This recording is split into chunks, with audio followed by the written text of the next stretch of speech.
नमस्कार दोस्तों, कुमार नामा में आप सभी का बहुत बहुत स्वागत है। मैं हूं आपका होस्ट एंड दोस्त राहुल त्रिपाठी।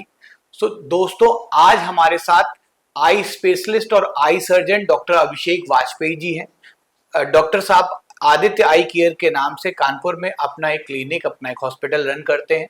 जैसा कि आप जानते हैं कि गर्मी के मौसम में आंखों में खुजली, आंखों में जलन और इस तरीके की बहुत सारी सीरियस बीमारियां भी हैं, जिससे लोग यहाँ तक होता है कि लोगों की आंखों की रोशनी तक चली जाती है। तो आज सर के साथ हम उन सारी समस्याओं के बारे में बात करेंगे, इंटरनेट के बढ़ते यूजेस के बारे में बात करेंगे कि किस तरीके से युवा वर्ग मोबाइल और रील का आदी होता जा रहा है और उससे आंखों पर क्या प्रभाव पड़ेगा। इसके साथ ही मोतियाबिंद के भी बारे में बात करेंगे। तो दोस्तों, आप हमारे चैनल में जुड़े रहिए और हम बहुत सारी जानकारी आपके लिए लेकर आए हैं। इसी तरीके से हम आगे आने वाले वीडियोस में भी आपके लिए बहुत सारी जानकारी लेकर आएंगे। बिना समय अपना वेस्ट किए हम सीधे डॉक्टर साहब के पास चलते हैं, सर का स्वागत करते हैं और अपने सवालों की तरफ आगे बढ़ते हैं। सर, सबसे पहले बहुत बहुत स्वागत है आपका।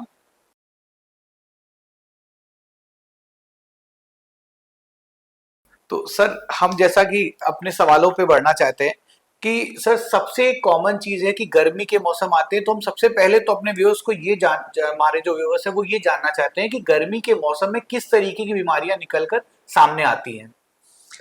आमतौर पे दोस्तों गर्मी के मौसम में अल्ट्रावायलेट एक्सपोजर बहुत ज़्यादा हो जाता है।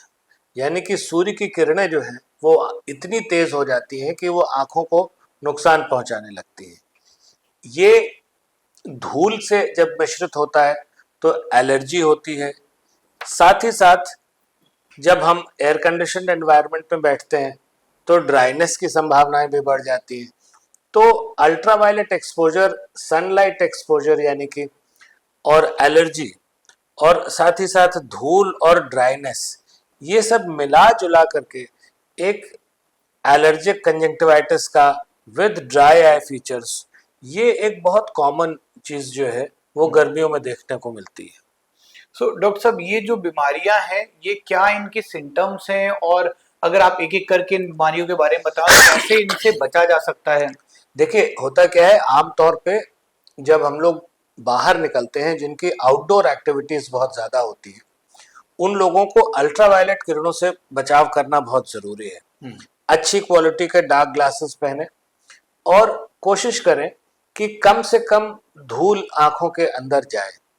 ये अल्ट्रावायलेट जो है ये एक दिन में नुकसान नहीं करती, लेकिन ये लॉन्ग टर्म बहुत नुकसान करती है। कॉर्निया पे, कंजंक्टिवा पे, लेंस में भी नुकसान होता है, रेटिना में भी नुकसान होता है। तो पहली चीज तो हमें अल्ट्रावायलेट से, धूप से अपने को बचाव करना है जी।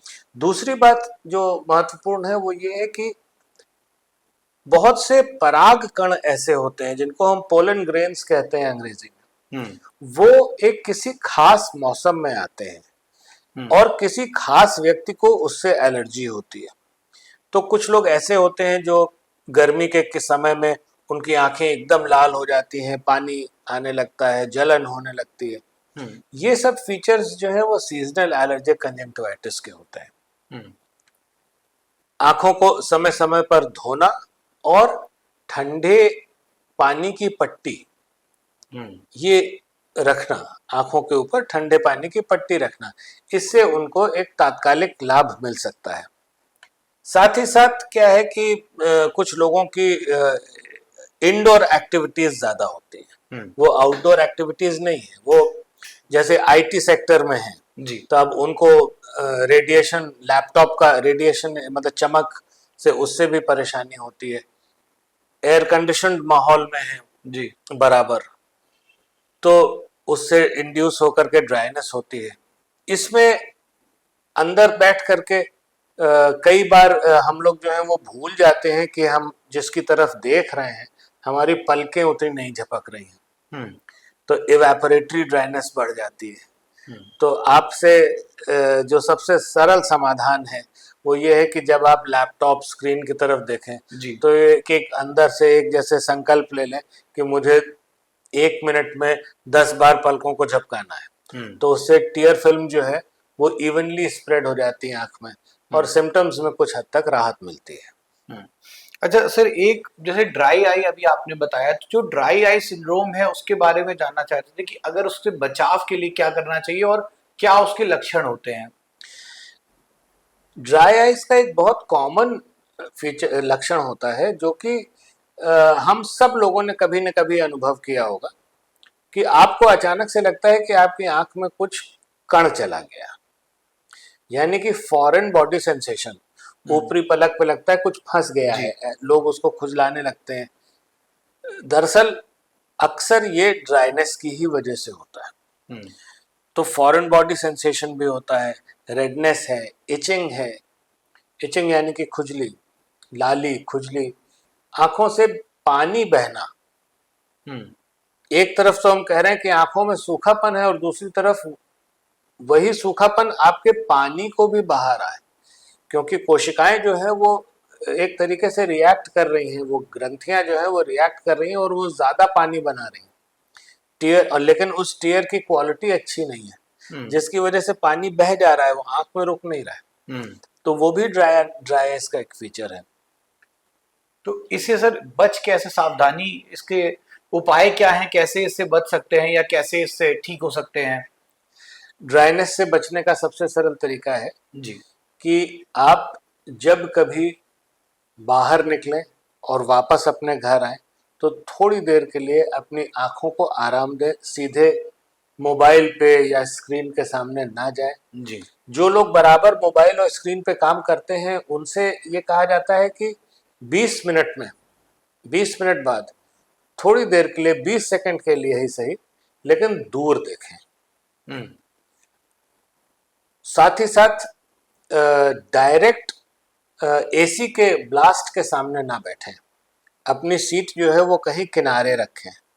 अगर लैपटॉप पे काम करना है तो जी। लैपटॉप जो है वो आपकी आंखों के लेवल से नीचे हो, ना कि ऊपर।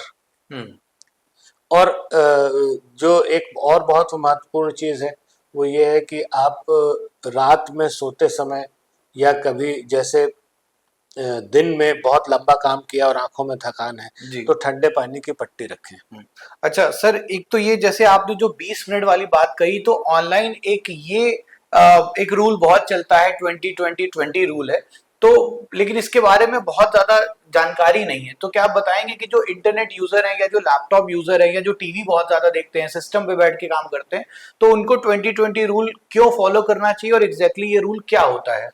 देखिए इसको एक बहुत मोटी भाषा में समझिए जी। कि हम लोग जो है जब सिस्टम पे काम करते हैं तो हम बराबर उस अपनी आंखों को उस पे फोकस कर लेते हैं।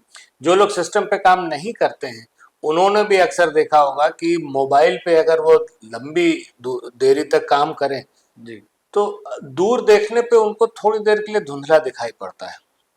दरअसल क्या होता है कि अकोमोडेशन आंख में एक रिफ्लेक्स होता है, आंख की एक क्वालिटी होती है कि वो दूर भी फोकस कर लेती है, पास भी फोकस कर लेती है। इसी क्वालिटी को जो है, इसी गुण को हम लोग अकोमोडेशन कहते हैं। तो अकोमोडेशन जो है वो स्पाज्म में चला जाता है, रुक जाता है, वहीं पे आप बराबर एक आंख को यहीं पे फोकस किए हुए हैं। तो जब आप 20 मिनट एक किसी चीज को देख लेते हैं तो आपकी आंखों को थोड़ा सा उस मसल को जो अकोमोडेशन में काम आता है उसको थोड़ा सा रिलैक्सेशन चाहिए। अच्छा, 20 फीट की दूरी जो है जी। वो ऐसी दूरी मानी जाती है जहां पे किरणें जो आ रही हैं वो पैरेलल आ रही हैं, यानी कि समानांतर किरणें जो है वो आंख पे पड़ रही हैं। तो आपसे उम्मीद की जाती है कि आप 20 फीट दूर देखें, और उसके बाद जो है 20 फीट का मतलब हो गया 6 मीटर, जी करीब लगभग। लगभग 6 मीटर दूर आप देखें। और तीसरी चीज जो इम्पोर्टेंट है कि कितनी देर तक देखें, तो आप 20 सेकंड, 30 सेकंड, एक मोटा मोटा सा 20-20-20 अच्छा, मतलब 20 मिनट, 20 सेकंड और 20 फीट, ये 20-20-20 रूल हो गया। अच्छा डॉक्टर सर, जैसे पिछले सवाल में आपने एसी के बारे में बताया कि जो लोग बहुत ज्यादा देर एसी में बैठ के काम करते हैं, तो मैं ये जानना चाहता हूँ कि एसी में कितनी देर बैठना हानिकारक नहीं होता है, मतलब कितनी देर एसी में बैठ सकते हैं, और अगर कोई बहुत ज्यादा देर बैठ गया है, उसको प्रॉब्लम हो रही, तो उसे क्या करना चाहिए। देखिए, एयर कंडीशनिंग के बारे में एक चीज समझ लीजिए जी। कि वो उसी कमरे की हवा को खींच करके दोबारा आपके पास भेज रहा है। जी बिल्कुल। और अक्सर ऐसे माइन्यूट डस्ट पार्टिकल्स होते हैं जो कि एसी के फिल्टर में ट्रैप नहीं होते। हम्म। ऐसे ही बहुत से पोलन ग्रेन्स होते हैं जो कि माइक्रोस्कोपिक हैं, उनको देखने के लिए वो सूक्ष्मदर्शी यंत्र माइक्रोस्कोप का इस्तेमाल करना पड़ता है। वो भी पोलन के वो भी आपके एसी के फिल्टर में ट्रैप नहीं होते। तो कमरे में जो ट्रैप्ड पोलन ग्रेन्स हैं जी। या जो डस्ट पार्टिकल्स हैं वो एसी का फिल्टर नहीं रोक पाता और उनको बार बार वो सर्कुलेट कर रहा है। सिमिलरली अगर किसी को वायरल इन्फेक्शन है जी। तो वो भी एसी का फिल्टर नहीं रोक पाएगा, हाँ। वो भी सर्कुलेट करेगा। तो ओके। आप खुली हवा में तो एक बार बच जाएंगे, लेकिन एसी में तो आप बच ही नहीं सकते। बिल्कुल नहीं बच पाएंगे जी। है ना, क्योंकि आप बंद कमरे में हैं और साथ ही साथ जो ड्राइनेस कर रहा है, हाँ आपकी आंख में आंसू जो है वो आमतौर पे एलर्जन जैसे ही पड़ता है, जी। आंसू रिफ्लेक्स वाटरिंग होती है आंसू से, वो एलर्जन बह जाता है। लेकिन जब ड्राइनेस भी होगी और एलर्जन भी होगा तो बचने का कोई विकल्प वो आपके पास ऑप्शन ही नहीं है। सर तो ऐसे में जो लोग जैसे जो ऑफिस गोइंग है, जिनको दिन भर ऑफिस में रहना है, तो उन्हें क्या करना चाहिए कि उनको हम लोग आर्टिफिशियल टीयर्स अक्सर प्रिस्क्राइब करते हैं इसीलिए। अच्छा। ताकि उनकी आंख में एक नमी, एक सही मात्रा में नमी बनी रहे जी। और उससे क्या होता है कि कोई भी इस तरीके का एलर्जन आता है, वायरल इन्फेक्शन के चांसेस जो होते हैं वो उसमें ट्रैप हो जाते हैं। और एक नेचुरल मैकेनिज्म है आई को क्लीन करने का जी। जो कि एक ग्रंथि है जो कि आंसू प्रोड्यूस कर रही है और दूसरे एक रास्ते से वो बहता जा रहा है, तो वो नेचुरल मैकेनिज्म जो है वो काफी हद तक मेंटेन हो जाता है। इसीलिए आमतौर पे ऐसा नहीं होता, लेकिन विशेष परिस्थितियों में लोगों को तकलीफें होती हैं। अच्छा सर, किन परिस्थितियों में या आंखों में किस तरीके की प्रॉब्लम देखने पे लोगों को तुरंत आई स्पेशलिस्ट से कांटेक्ट करना चाहिए? कई बार क्या होता है कि जलन हो रही है या कुछ हो रहा है, लोग क्या करते हैं, टाल देते हैं। देखिए, दो बातें बहुत महत्वपूर्ण है जी। एक तो कोई भी सिम्टम हो आपका, अगर वो एक दो दिन से या सामान्य घरेलू उपचार यानी कि ठंडे पानी से सिकाई करने से नहीं जाता है तो आप किसी भी नेत्र रोग विशेषज्ञ से जरूर परामर्श लें। अगर आंखों में पानी आ रहा है और साथ में कीचड़ भी आ रहा है जी। यानी कि सवेरे आंखें खोलने पे चिपकी रहती और वो अपने आप खुलती नहीं जी। तो इसका मतलब आपको तुरंत उसी वक्त डॉक्टर से कंसल्ट करना चाहिए। वो चीज एक बहुत सीरियस रूप ले सकती है।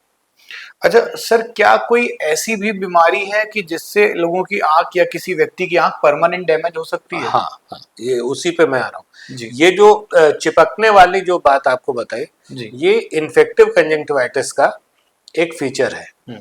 और अगर उसमें अक्सर ऐसा होता है लापरवाही में, किसी से पूछा कि भाई तुमने क्या दवा डाली थी, तो हमने तो ये डाली थी, लाओ हमको दे दो, आपने गलत दवा डाल ली तो इन्फेक्शन जो है वो और बढ़ेगा और ऐसे में कॉर्नियल अल्सर हो सकता है, कॉर्नियल स्कारिंग हो सकती है, जिससे कि जिसके बहुत खराब कॉन्सिक्वेंसेस होते हैं। परमानेंट लॉस ऑफ विजन शायद एक बार ना हो, संभावना उसकी भी है, लेकिन ये है कि डेफिनेटली विजन लॉस काफी हद तक विजन कम हो जाता है। अच्छा।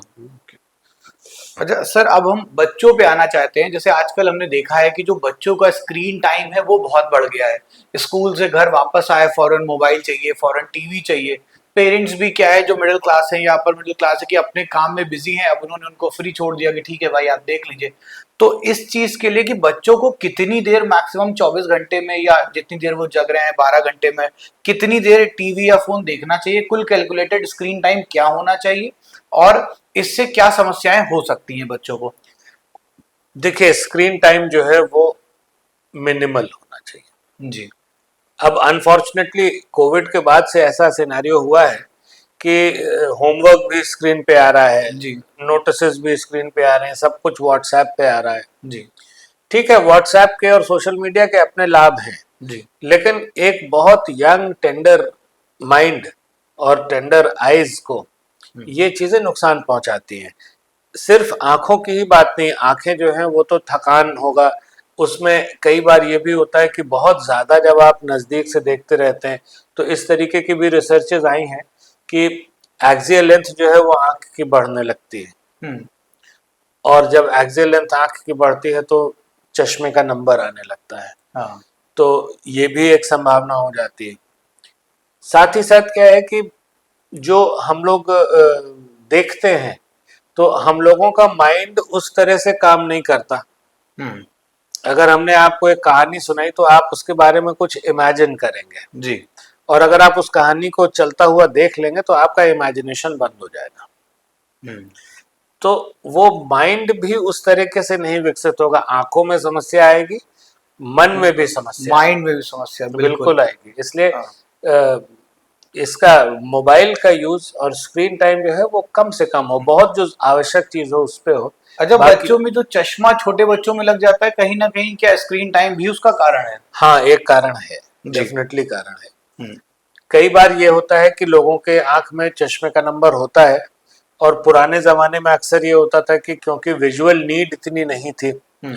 हम लोग बड़ी सी स्लेट पे बड़ा बड़ा लिख करके देखते जी। थे, किताबों में अक्षर भी बड़े होते थे। हम्म। अब क्या है कि वो हम पिक्सल्स बढ़ाते जा रहे हैं और साइज, फॉन्ट साइज छोटा होता जा रहा जी। है, तो उसका स्ट्रेन तो पड़ता ही है आंखों पे। आइस पे। हाँ, बिल्कुल पड़ता है। और ये चश्मा, उसी वजह से लोगों को चश्मा लग रहा है बहुत ज्यादा। बच्चों में भी यही एक रीजन बच्चों है। में यही रीजन। अच्छा सर, हम अब मोतियाबिंद के बारे में बात करना चाहते हैं कि जी। एक्चुअल में मोतियाबिंद का बहुत ज्यादा इस समय मैंने देखा है कि हर जगह लोग उसके पेशेंट बहुत निकल कर आ रहे हैं। तो क्या मोतियाबिंद, क्या इसके लक्षण है, क्यों होता है? और एक ये सवाल है कि लोग कहते हैं कि नहीं, अगर 50 साल 55 साल के बाद में सिर्फ बुजुर्गों में ही होता है या यंग एज में भी देखा जाता है? देखिए, मोतियाबिंद किसी भी उम्र में हो सकता है, जी। यहाँ तक कि कॉन्जेनिटल कैटरैक्ट यानी कि जन्मजात जो कैटरैक्ट है जी। वो भी होता है। अच्छा। बच्चे जो पैदा होते हैं उनको भी मोतियाबिंद निकल आता है। हम्म। तो जो महत्वपूर्ण बात यह है कि उसके जो सिम्टम्स हैं, फीचर्स हैं, वो ये है कि हम लोगों को धुंधला दिखने लगता है। जी। जिसके मोतियाबिंद होता है उसको धीरे धीरे धुंधला दिखने लगता है, और वो धुंधलापन बढ़ता जाता है, प्रोग्रेसिव लॉस ऑफ विजन होता है। कई बार एक स्पेशल सर्कमस्टांसेस में मोतियाबिंद की एक ऐसी स्थिति होती है जिसको हम लोग कहते हैं पोस्टीरियर सबकैप्सुलर कैटरैक्ट। उसमें मोतियाबिंद जो है वो बिल्कुल ठीक बीच में बैठा होता है और छोटा सा होता है। लेकिन वो गंभीर स्थिति ऐसे हो जाती है कि रात में जब हमारे सामने लाइट पड़ती है जी। तो पुतली जो है वो सिकुड़ जाती है, और उसके ठीक पीछे मोतियाबिंद बैठा है, तो एकदम से दिखना बंद हो जाता है और एक्सीडेंट के चांसेस बहुत हो जाते हैं। तो यही मुख्य अच्छा, फीचर। और सर जो जैसे इस समय जो सर्जरीज, कैटरेक्ट जो सर्जरी हो रही है, वो कितनी बेनिफिशियल है? क्या उससे लोगों की रोशनी वापस आती है, ठीक हो जाते हैं? हाँ, कैटरैक्ट सर्जरी तो आप समझ लीजिए कि वही एकमात्र उपाय है। इसके अलावा कोई उपाय है नहीं, कोई प्रूवन ऐसी ड्रग नहीं है जो कि कैटरैक्ट को हटा दे। कैटरैक्ट सर्जरी में अब बहुत सारे विकल्प हैं और बहुत अच्छे लेंसेज भी आ गए हैं, टेक्नोलॉजी बहुत एडवांस हो गई है। इसलिए एक बात ये भी है कि अब अर्ली कैटरैक्ट ऑपरेट कराना भी बहुत सेफ माना जाता है, और उसमें रिजल्ट्स भी बहुत अच्छे मिलते हैं। अच्छा सर, इसमें एक चीज है कि जैसे अमूमन एक ये बहुत मिथ है कि लोग कहते हैं कि गर्मी में मोतियाबिंद का ऑपरेशन नहीं कराना चाहिए, या गर्मियों में आंख की सर्जरी नहीं करानी चाहिए। तो क्या ये सही है और क्या रीजन है इसका? ये एक बहुत पुराना चलन है, बहुत पुराना चलन है। गर्मियों में ऑपरेशन नहीं होना चाहिए। शायद इसका कारण ये है कि पहले, आज से 50-60 साल पहले उतनी अच्छी एंटीबायोटिक्स उपलब्ध नहीं थी। चीरे बहुत बड़े लगते थे, बिना माइक्रोस्कोप के सर्जरी होती थी, सर्जिकल कॉम्प्लिकेशंस बहुत ज्यादा होते थे। तो ऐसी अवस्था में क्या है कि आंख में इन्फेक्शन होने के चांसेस बढ़ जाते थे। लेकिन अब स्थितियां बिल्कुल विपरीत है। अब तो आप 1.8 मिलीमीटर से ऑपरेट कर रहे हैं। यहाँ तक कि ये है कि यहाँ पर घरों में सुविधाएं बहुत हो गई हैं, बढ़ गई हैं जी। एंटीबायोटिक्स की क्वालिटी बहुत अच्छी हो गई है, सर्जिकल स्टरलाइजेशन बहुत इम्प्रूव कर गया है। तो अगर ऐसा कभी कुछ रहा होगा तो it is a thing of past. अच्छा सर, अगर किसी ने मोतियाबिंद का कैटरेक्ट का ऑपरेशन कराया है, तो शुरुआती दिनों में एक तो ये कि उसको रिकवर होने में प्रॉपर कितना समय लगेगा और शुरुआती दिनों में उसे क्या परहेज करने चाहिए? देखिए, रिकवरी के लिए अक्सर हम लोग बहुत ज्यादा रिलैक्सेशन मांगने लगे हैं। जी। पहले लोग जो थे वो 1.5 महीने बिस्तर पे लेट जाते थे, उसकी अब कोई आवश्यकता नहीं है। आप चल फिर सकते हैं, सब कुछ कर सकते हैं। लेकिन इसी जो रिलैक्सेशन दिया गया है, जी। इसको मिसयूज नहीं करना चाहिए।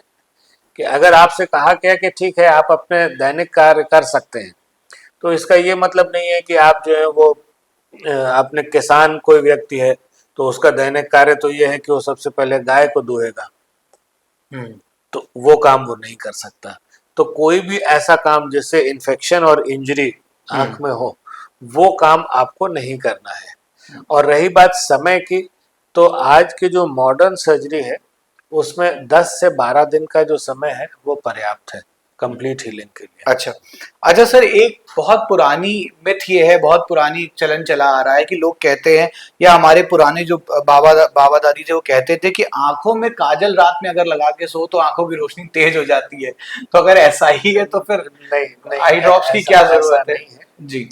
पुराने समय में एक श्रृंगार का एक साधन था, मतलब वो चीज थी। लोग काजल लगाते थे, सुरमा लगाते थे। खास तौर से बच्चों को नहीं लगाना चाहिए। अच्छा। हाँ, मतलब कोई अगर लगाना चाहे, बड़े उम्र का कोई लगाना चाहे, कोई महिला लगाना चाहे, तो कोई उसमें इतनी कोई उसकी बुराई नहीं है, आप लगा सकते हैं। हाँ। लेकिन बच्चों को तो हरगिज नहीं लगाना चाहिए, क्योंकि बच्चों की जो डक्ट होती है, जी। जिसको नेजोलैक्राइमल डक्ट कहते हैं, जो आंख और नाक को जोड़ती है, वो बहुत पतली होती है और उसमें एक मेम्ब्रेन भी होती है। तो वो मेम्ब्रेन अक्सर जो है पानी को रोकने लगती है, तो उसमें कॉन्जेनिटल डेक्रोसिस्टाइटिस कहते हैं उसको। तो वो एक ऐसा रोग है कि उसको आप काजल लगा करके बढ़ा सकते हैं। अच्छा, पहले क्या होता था, फॉर्चुनेटली अब देखने को नहीं मिलता, ट्रैकोमा बहुत कॉमन चीज थी, जिसको कि हिंदी में कहते हैं रोहे। अच्छा। तो जैसे किसी ने काजल लगाया तो अपने बच्चे को भी लगाया, दूसरे को भी लगाया, तीसरे को भी लगाया। अब एक से इन्फेक्शन ट्रांसफर होता गया, पूरे गांव में जितने बच्चे हैं सबको ट्रैकोमा होता था। एक समय ऐसा था जब ट्रैकोमा बहुत लोगों को होता था। तो सर, जैसे लोग जो घरेलू उपाय करते हैं कि आंख में कहीं वो गंगा जल, गुलाब जल डाल दिया या कोई कुछ और ऐसी आई ड्रॉप डाल दी, तो क्या ये गुलाब जल जो है वो एस्ट्रिंजेंट है। मेडिकल टर्म्स में अगर आप देखें तो गुलाब जल एस्ट्रिंजेंट है, उसमें जिंक बहुत पोटेंट एलिमेंट है उसका। और डेफिनेटली गुलाब जल सूदिंग होता है, इसमें कोई शक नहीं। लेकिन एट द सेम टाइम आप उसको मेडिसिन की तरह इस्तेमाल करें, वो गलत है। आपको कभी आपने डाल लिया शुद्ध अच्छा गुलाब जल है तो आपकी आंखें सब ठीक रहेंगी, अच्छा ही रहेगा, आराम भी मिलेगा, थकान मिटेगी, लेकिन उसको एज अ मेडिसिन नहीं यूज करना चाहिए। सर, एक ये भी मिथ है कि लोग कहते हैं कि डेली बेसिस पे या रेगुलर आई ड्रॉप नहीं डालना चाहिए, जब कभी कोई आंख में समस्या हो तभी डालना चाहिए। एक तरीके से ये बात ठीक है जी। डेली बेसिस पे आपको आई ड्रॉप डालने की आवश्यकता नहीं होनी चाहिए। लेकिन अब समय ऐसा आ गया है कि अब आईटी इंडस्ट्री में आप काम कर रहे हैं, तो आपका प्रोफेशनल हैजार्ड है, आपको एसी में बैठना ही है, आपको बराबर सिस्टम के सामने रहना है। 10-10, 12-12 घंटे लोग सिस्टम पे काम करते हैं। जी बिल्कुल। तो ऐसे में दवा डाल लेना, प्रिस्क्राइब्ड मेडिसिन, वो उचित है। लेकिन अगर कुछ लोग ये कहते हैं कि हमको कोई ऐसी दवा दे दीजिए जो हम रोज डालें, तो अकारण कोई दवा नहीं डाली जाती, कोई कारण होना चाहिए तब आप डालें। अच्छा सर, जो लोग जैसे चश्मा लगाते हैं, तो मैंने देखा है कि अक्सर वो ये कहते हैं कि अब चश्मा लगाने से मेरी आंखें और कमजोर हो गई है, नंबर और बढ़ गया है।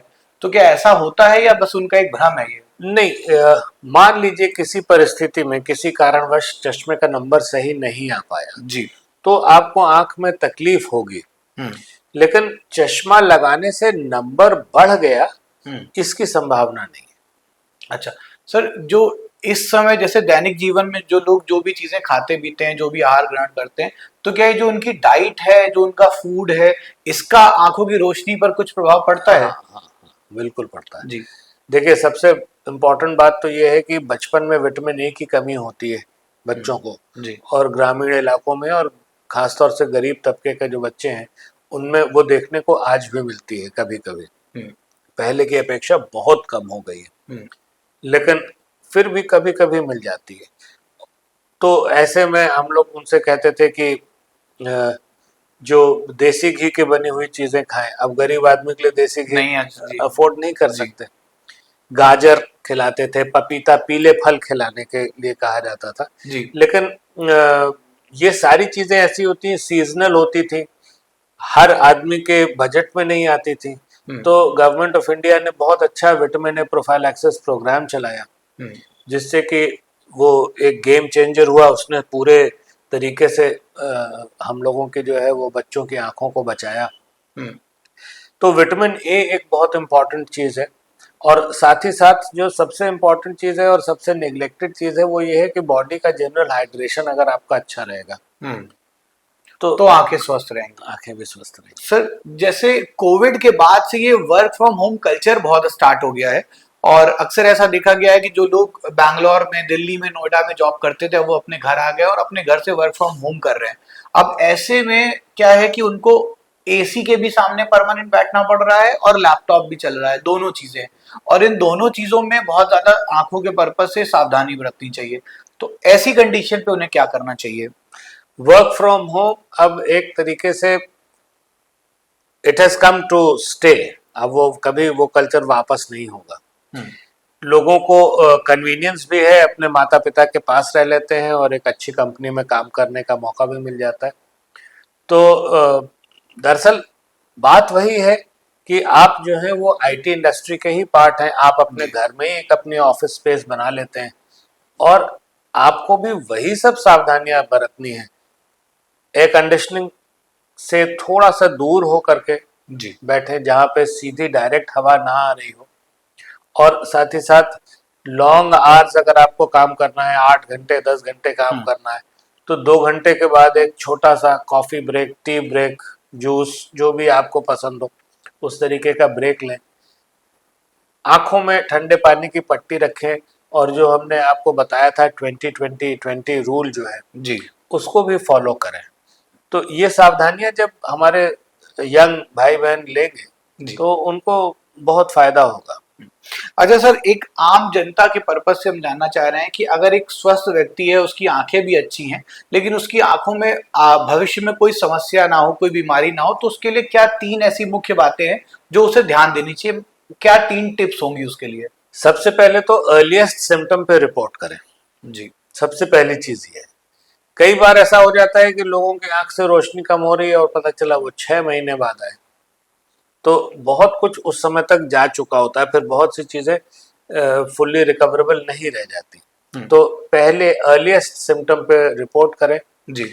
दूसरी चीज क्या है कि अगर कोई सिम्टम ना भी हो तो आप annual checkup once in an year जरूर चेकअप करें। मतलब साल में एक जरूर चेकअप कराएं। जरूर कराना चाहिए। और अगर कोई कोमॉर्बिडिटी जुड़ी है साथ में, आप हाइपरटेंसिव हैं, डायबिटिक हैं, या आपको कभी कोई स्ट्रोक हो चुका है, कोई भी ऐसी चीज जुड़ी है, ग्लोकोमा के सस्पेक्टेड पेशेंट हैं, तो आपको वंस इन 6 मंथ्स आपको जरूर चेक कराना चाहिए।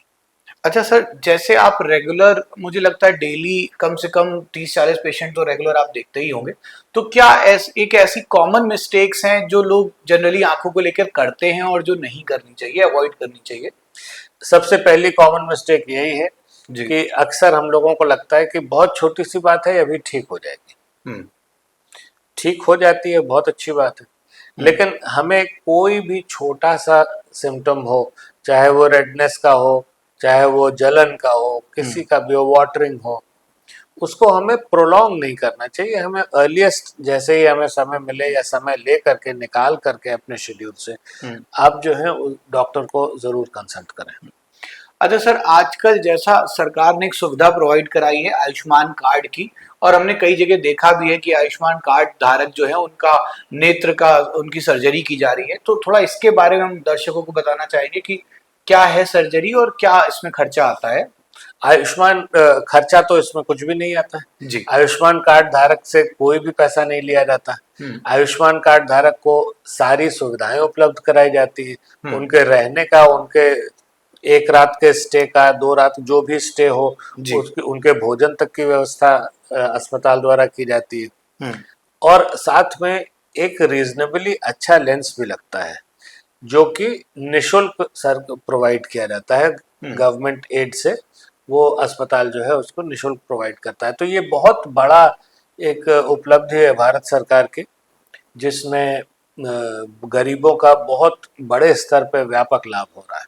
और सिर्फ गरीबों का ही नहीं, 70 वर्ष के ऊपर जो हमारे बुजुर्ग हैं जी, उन सबको इसमें लाभान्वित किया जा रहा है। तो दोस्तों मैं आशा करता हूं कि आपको आपके सारे सवालों के जवाब मिल गए होंगे। हमने बहुत सारी जानकारी डॉक्टर साहब ने हमारे दर्शकों को दी है। अगर इसके बाद भी आपको लगता है कि आपका कोई ऐसा सवाल है जो रह गया है, जो हम नहीं पूछ पाए, तो आप कमेंट सेक्शन में अपना सवाल हमसे पूछ सकते हैं। हम डॉक्टर साहब से उसका जवाब जानकर आपको जल्द से जल्द उसका रिप्लाई करेंगे। सो डॉक्टर साहब बहुत बहुत धन्यवाद, आपने अपना कीमती समय दिया। और अगर अभी तक आपने हमारे चैनल को सब्सक्राइब नहीं किया है और इस तरीके का इतना अच्छा कंटेंट आप मिस कर रहे हैं, आपके साथ के लोग इसे मिस कर रहे हैं, तो जल्दी से अपने साथ के लोगों से हमारे इस चैनल को शेयर करिए और सब्सक्राइब करिए। बहुत बहुत धन्यवाद आप सभी का।